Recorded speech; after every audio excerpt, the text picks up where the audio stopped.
Hey everybody, and welcome to another video. It's been a while. I've been doing a lot of research recently, and although I did say I was going to be gone for 2 months, I'm still gone. I'm still inactive on I won't be streaming for another month while I continue to do some of my research. However, I will be posting this video just for the sake of having consistent content up there, and I do think a video is quite long overdue.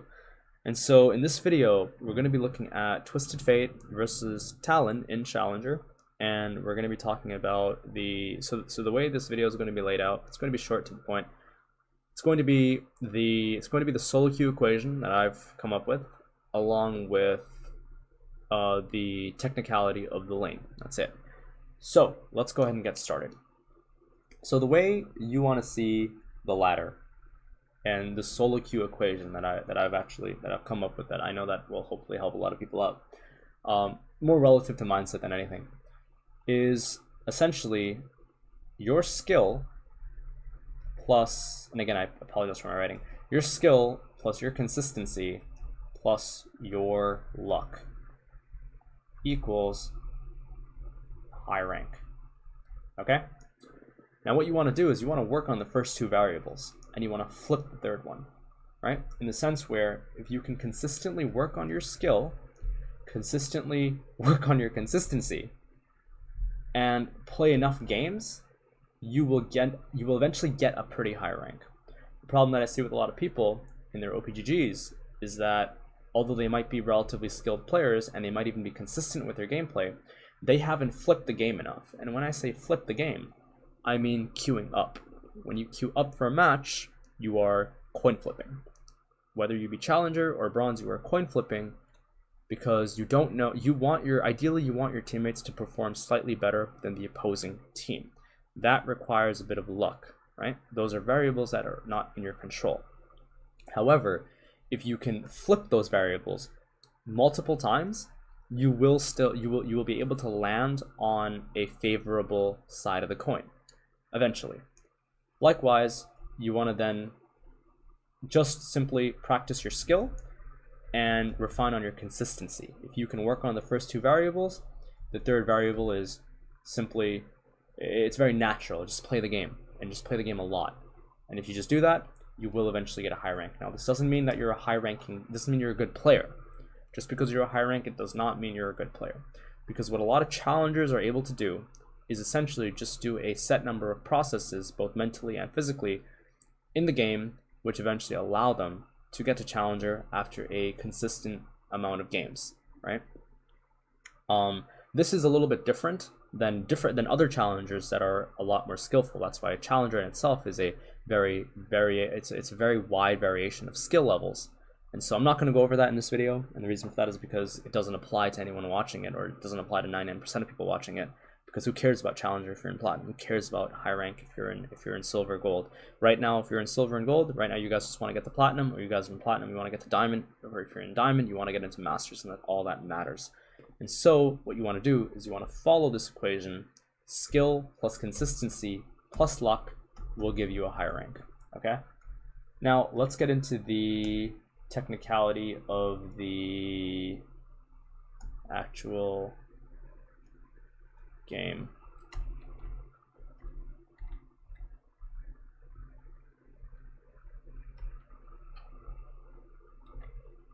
When do we start this? So it's Evelyn into Graves. Okay, so because it's Evelyn into Graves, we know that we're gonna have priority in the jungle. Now, if we have priority in this jungle, what we can actually do is we can choose to play the lane out a little bit quicker, which means that we can choose to push the lane in. Likewise, if we don't have priority, we can play the lane a little bit slower and perhaps even end up just pulling the wave into us. Now, the reason I say we have priority is because if Evelyn starts on the right-hand side, which she most likely, I think she will, perhaps she will, then what ends up happening is Graves ends up doing his right side clear, Evelyn does the same, and both junglers end up matching up into the left-hand side of the river. Now, because despite the matchup in top lane, although it does favor us because we have Renekton into Gragas, what ends up happening is if we start pressuring Talon or pressuring the wave early on and pushing into Talon, we can actually support our jungler on the left-hand side before Talon can support his jungler on the left-hand side. Which means that then Evelynn is forced to simply just take her golems out, and then she only has one of two things she can do. She can maybe go like this, which isn't ideally correct, depending on how the lane is being played out, because which it can be met with a match. Likewise, she can also just end up recalling and running down to the South Crab if her bot lane has priority. Regardless, not all of this you need to really worry about. The only thing you guys really need to worry about is, okay, well, we know Evelynn is going to end up being on left side map, most likely, and so I'm going to start pushing so that my jungle has priority, so he can choose to do either like this, or he can choose to go, you know, either he can choose to just like take the crab, or he has complete control and say inside of the jungle against Evelynn early on. And so that's something you want to be aware of when you play the lane, right? So that being said, it seems like they're going to trade. Okay, so this is a bit of an abnormal video. I haven't watched this video before, but it is a bit of an abnormal start considering the fact that a trade already happened. Now we know that Talon started Q, so we know that there's no incentive for him to really ever be able to touch the 3 melee minions in the first wave here. And so now we are just CSing. I ended up missing 2, but it's completely whatever. Now as you can see, Evelynn actually did end up starting bot side because we can see that Gragas ended up showing. We can take a look at this one more time. Do a pause. Yep, so we see that bot lane hasn't shown yet. We know that they're most likely leashing. And so now we know that Evelynn did start onto the bot hand side of the map. And we do just want to look to try to play the lane out. In my opinion, pretty fast paced. We can choose to push the lane if we want to, because we know that Graves will have priority moving on to the left hand side of the map. So now let's take a look at some stuff happening in the game right now, right? So looking at the nitty gritty of the lane, we can see that TF is about to hit level 2, right? Now what we want to do here is, so hold on, he's not going to hit 2 yet. Let me just, I ended up pausing it way too early. So right here, he ends up hitting level 2 on this minion. That's why you see Dopa moving so forward, because he knows that he has level 2 advantage. And so now what Dopa can do here is he can kill off this minion, immediately double tap red card, hit Talon, and issue a command back. This can all be done while Talon is auto attacking this minion wave, or this minion here, because these are essentially 3 commands that can be taken, that can be done within the course of about, I would say, around 2 seconds, which is enough time before Talon ends up getting level 2 himself, because he will get level 2 on this minion here, and then moves up for a rake. There's in no world where he'll be able to Q us if we space correctly here. And so now what we want to do is we can get level 2 again. We can try to attack him with a double tap on the W. If we get red card, completely fine. Blue card is okay. Yellow card is, it's whatever. And then we can simply aggro these minions, and then we can end up pulling them back. Now the reason pulling these minions back here is completely fine, and then taking the aggro, is because we already have a slight HP advantage against Talon. We already have a sustain advantage against Talon because we are running Corruption Potion, and Talon was running Refillable, if you guys had seen in the screen when they ended up tabbing. And we're essentially playing Twisted Fate into Talon, so the matchup allows us to play on these variables. So we actually just have a complete resource advantage against Talon. Now, as you can see here, Dopa ends up making a bit of an error. He ends up clicking back.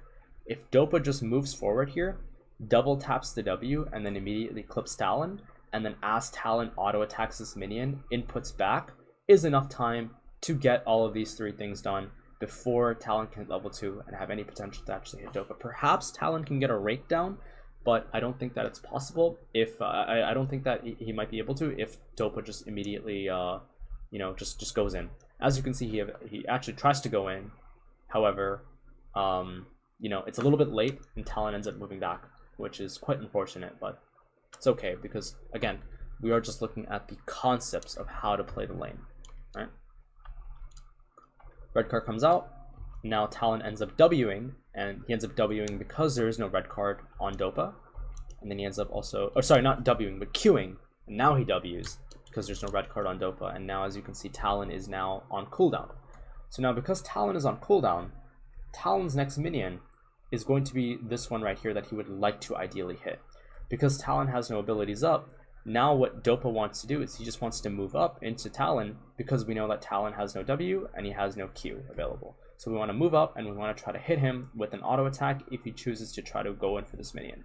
Ideally, Talon can't go in for this minion until he gets his Q up, because then what he can do is he can do Q into follow with W, and then he can perhaps end up just eating the damage that Dopa might do to him, but I don't think it'll be to the point where it ends up being that lethal for him, you know?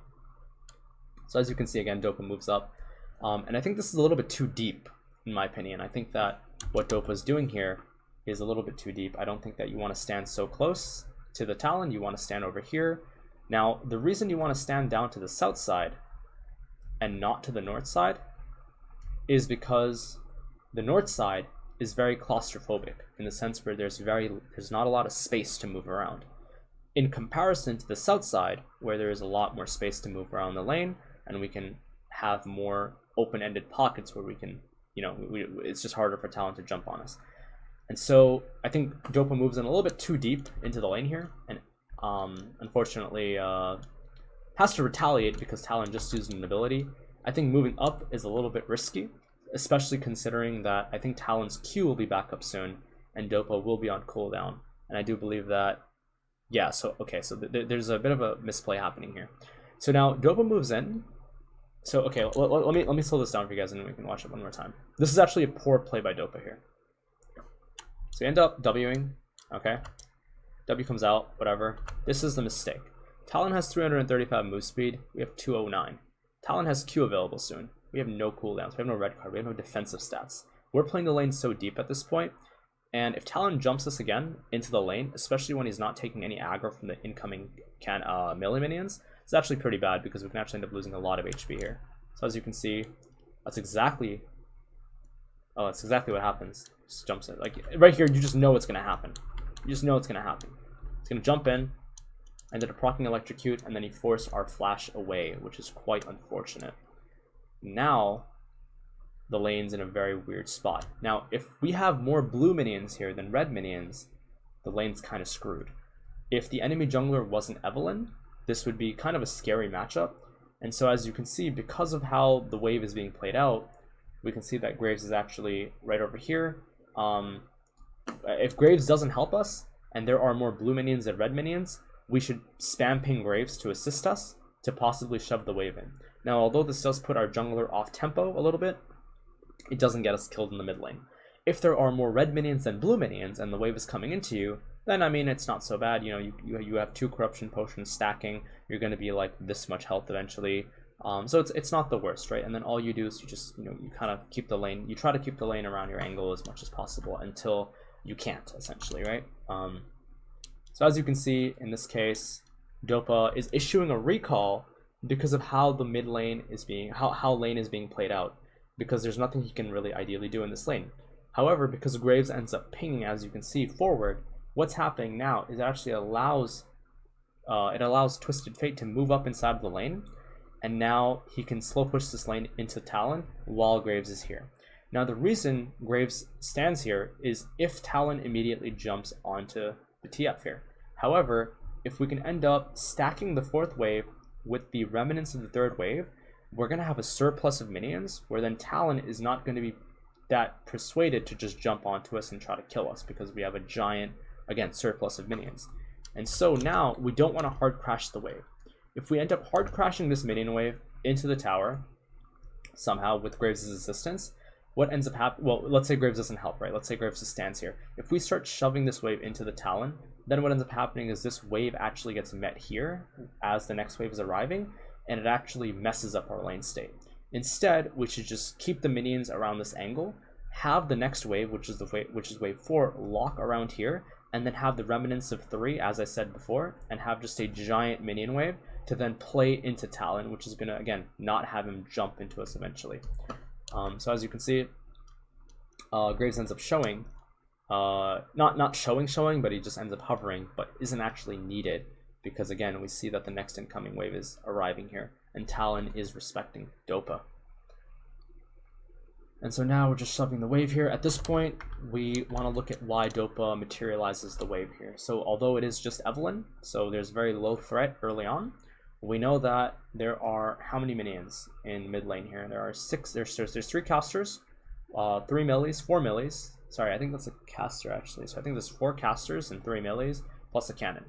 Regardless, we have like what, 3, 4, 5, 6, 7, 8, like 3, 4, 5, 6, 7, 8. Yeah, so we have 8 blues versus we have about 1, 2, 3, 4, 5, 6, 7 reds, right? Now, because there's 8 blues into 7 reds, and the wave is being played here, and there is we have a cannon minion that's relatively healthy, we just want to crash this wave into Talon before this next incoming wave arrives. Now, the way you can decipher this is, well, we want to crash this wave now because at 3:05, the 5th wave will end up spawning. When the 5th wave ends up arriving into the lane, and if the 5th wave ends up locking somewhere here, we're in a lot of trouble. We don't have any incentive to play the wave here.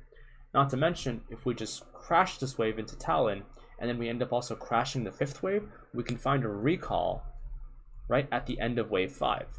We can find a recall at the end of wave 5, where then wave 6 will return into us, and we're going to have a lot nicer time, because that is also when we can end up getting our you know, some item, right? Preferably, I think most TF players nowadays are going lucidity boots, but I could be wrong.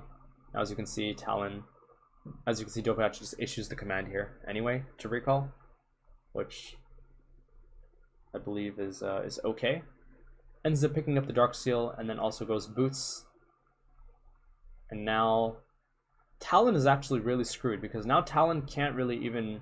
It's going to be hard for Talon to... Actually, it's not that bad for Talon. I take that back. It's actually not that bad for Talon. And then let me just see what happened up in the topside river here, because we did see that Graves ended up invading. So I think Graves ended up invading topside here. I didn't actually even notice that. Well, I did notice it, but I didn't point it out.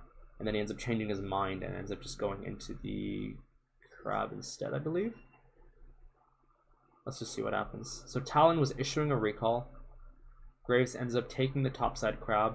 We see that Evelyn ended up finishing her golem camp, which means that Evelyn is most likely down to the south side of the map now, which she would be on bot for crab. And Graves just ends up doing the rest of his jungle. So it's pretty standard stuff, I'd say. Yep. And now we can just look to crash this next wave. We don't want to... Yeah, we just want to crash this next wave. Yep.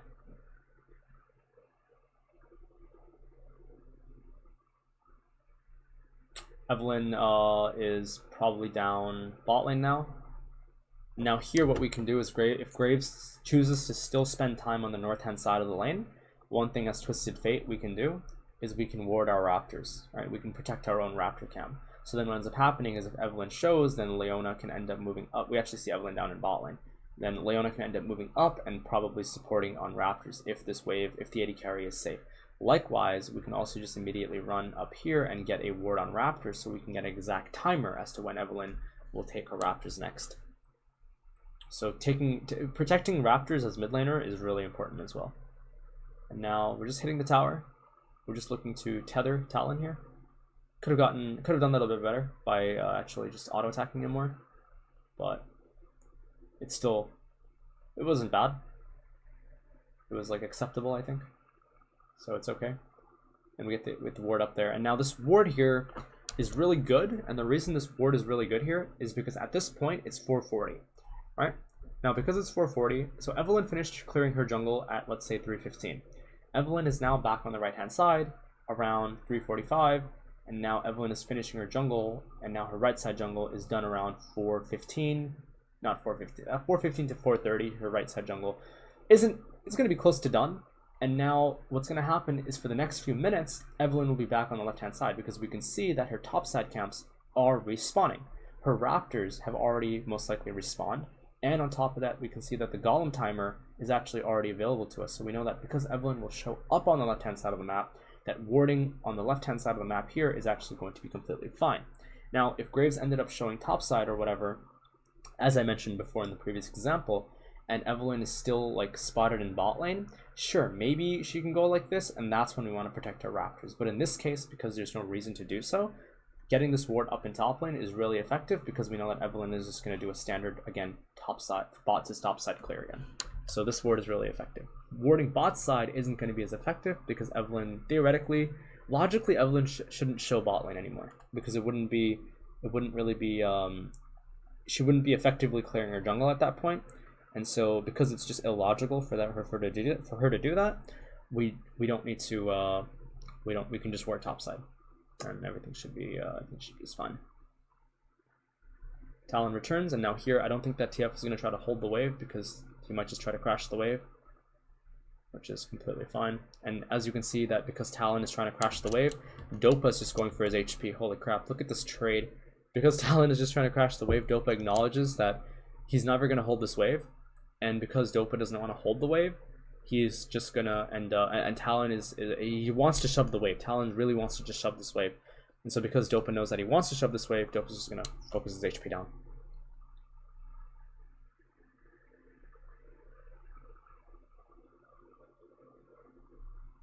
If there were more reds here, you could also pull the lane. And then you can like issue a recall. You could pull the lane and issue a recall here. If there were healthier. As you can see, he doesn't immediately start shoving. You know, he wants to wait to see what Talon wants to do. But he does have priority, and we can see that Gragas ends up getting the crash up in top lane. So now a bit of jungle experience, right? We want to talk about. Because this wave will end up crashing into the tower and this wave will end up bouncing back, I don't think that we'll be able to immediately use our ultimate up in top lane unless Gragas gets jumped on by Renekton immediately and then TF just moves up and immediately just you know, presses R or something. But theoretically this wave should just bounce back, and so there's no actual opportunity up in top lane if not presented within the next like few seconds right before this crash ends up occurring.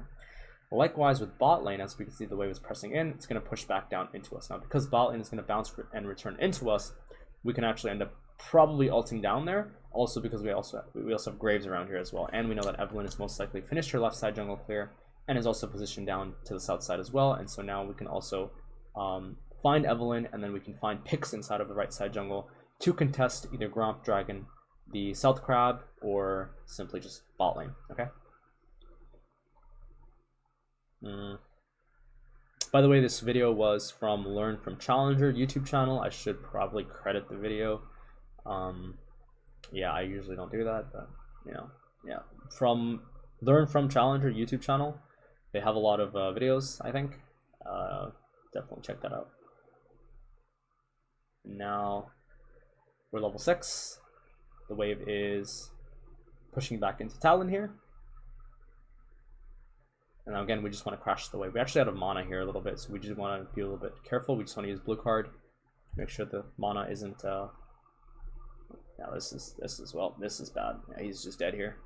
Oof. There's not much you can do against Evelynn. Yeah, I mean, if you're okay, honestly, if you're playing against Evelynn in solo queue, just dodge, just dodge. Honestly, if you're playing in ranks in like, well, actually, we'll end the VOD review here because Dopa died, but whatever. But I mean, I guess we can look at the next wave and see how he recovers it, but.